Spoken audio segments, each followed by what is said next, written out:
what I did. I grew up in Nebraska. I thought I was going to be a professional calf roper my entire life. True story. That didn't work out. Okay, so I'm here, and this was my backup plan. Worked out. I know. Either I'm going to come over this way. I'm like a moth to flames. I'm attracted to sound. I don't know what it is. But I remember growing up, thinking I was going to be this rodeo star and doing all this stuff. And when you think about David and the armor and how it just didn't match up, think of your life. This is a cool thing. I want you guys, for those of you who are taking notes, draw a square and don't close it off, kind of like you leave a little gap like a door. Picture this square as your life. So anything that goes in and out of this square is now in your life.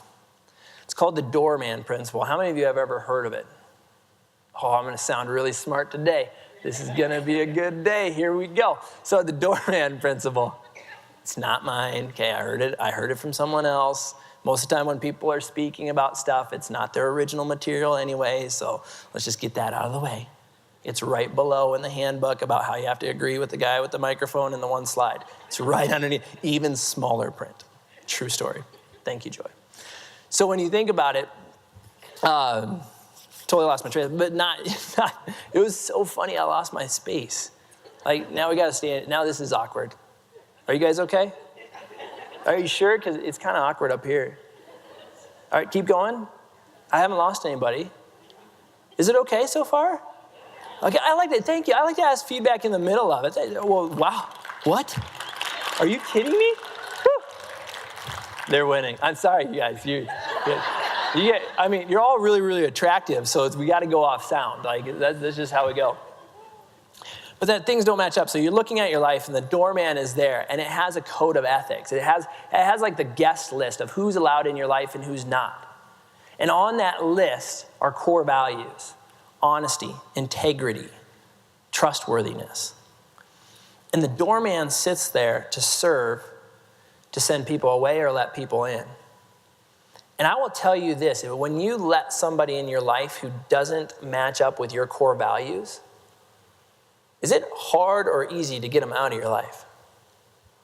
It's way hard. In fact, this is why I have the donkey story.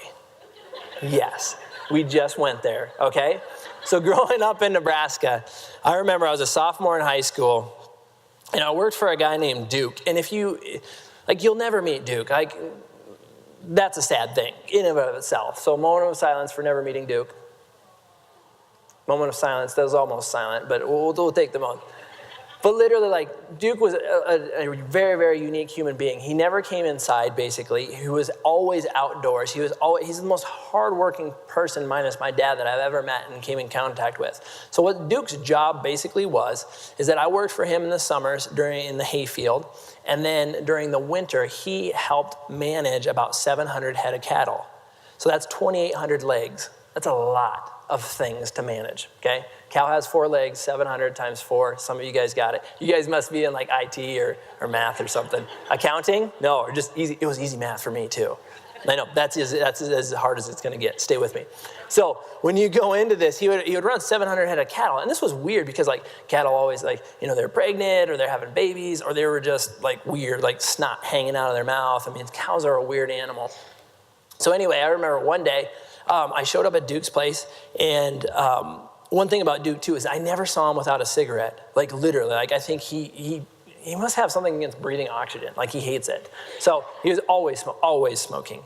And so I remember, that sidebar, I couldn't understand Duke. So he'd tell me to do something, but he always had the cigarette hanging out of his mouth. And so it's always like this. He's always talking like this, and the thing would just wave at me.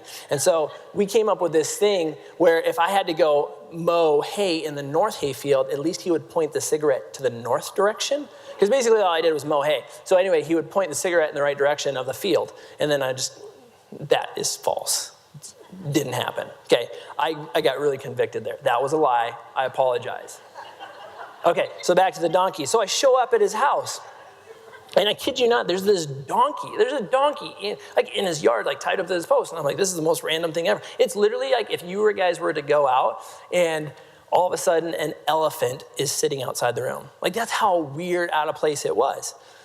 And so I was like, well, Duke, what's with the donkey? Like, he goes, oh, some guy owed me money and we traded for this donkey. I was like, well, that was a bad deal. Like, what does it do? And he's like, no, it just sits there. And I was like, well, this is weird. Whatever, it's your donkey.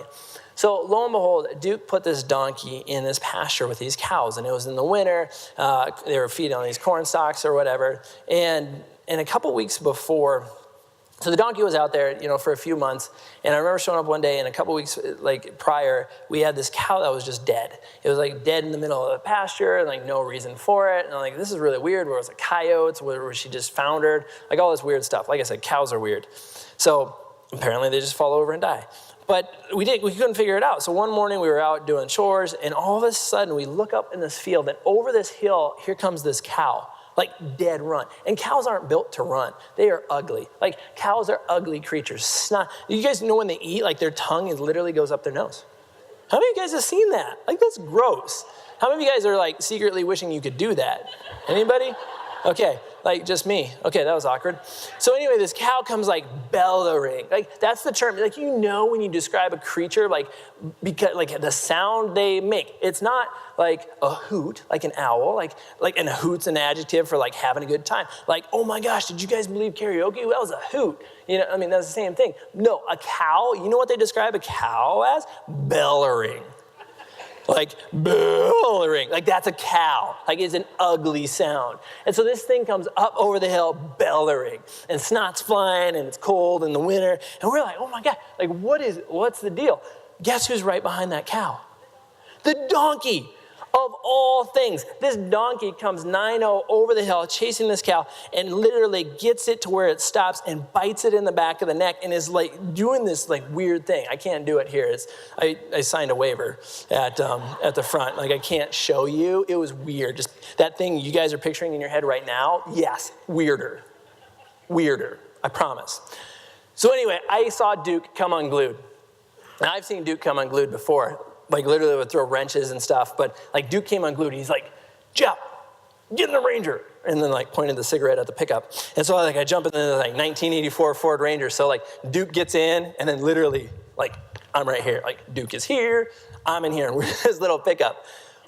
I wish I had more time to tell you what transpired. All right? It was the most weird, it's crazy experience. We end up chasing this donkey down, and I'm like, what are we gonna do with the donkey? He goes, well, get the shotgun. And I'm like, no, I'm not. I didn't sign up for this. On my paycheck, it's not shooting donkey. I'm just not cool with it. But literally in the seat, there's a single shot 410 behind the seats. We both leaned forward as we're driving 45 miles an hour in a cornfield after a donkey. Terrible idea. So and then it hits a fence and it does all these things. Finally, Duke says, okay, you drive. Yeah, that makes sense. Now it's going to go out the gate that we've opened up and ran it by 800 times. Sure, because I am driving. Whatever, let's do this. So I get in there. He climbs in the back with a rope. And I'm like, what are you going to, yelling out the window, what are you going to do? Going across the corn stalks. It's just nuts. He's like, I'm going to rope it. I'm like, okay, and then what? He goes, then I'm going to drive over the rope with the pickup and hit the brakes and stop the rope, and we're going to tie it to the bumper. We're going to drag it to another field. And I didn't have a better idea. So that's what we did. So I got out, he roped this thing, somehow roped it, tied it to a bumper. Donkeys don't lead. It was ugly. We drug this thing literally 2 miles, got out. And then all the audacity, he goes when we get to where it's supposed to be, I swear it's dead. He looks at me and he goes, go untie it. And I was like, sure, let me go untie it. So I walk back there, untie this thing, and I kid you not, it was the phoenix resurrected, and all of a sudden he got up, shook off, did a couple hee-haws, and went. I've never seen the donkey since. And you guys are probably thinking, what did I just hear? This is why I don't have slides, by the way. The donkey story, they're like, nope, no, we can't show this. I'm like, cool, I'll tell it. But here's the deal. Was the donkey supposed to be in with the cows in the first place? No. So think about your life. Who's connecting the dots? Who are my forward thinkers? When you let jackasses in your life, right? It may take a shotgun or rope from 1984 Ford Ranger, a little blood, sweat, and tears to get them out. Just remember that. Talk to your doorman. That's good. That's worth a clap.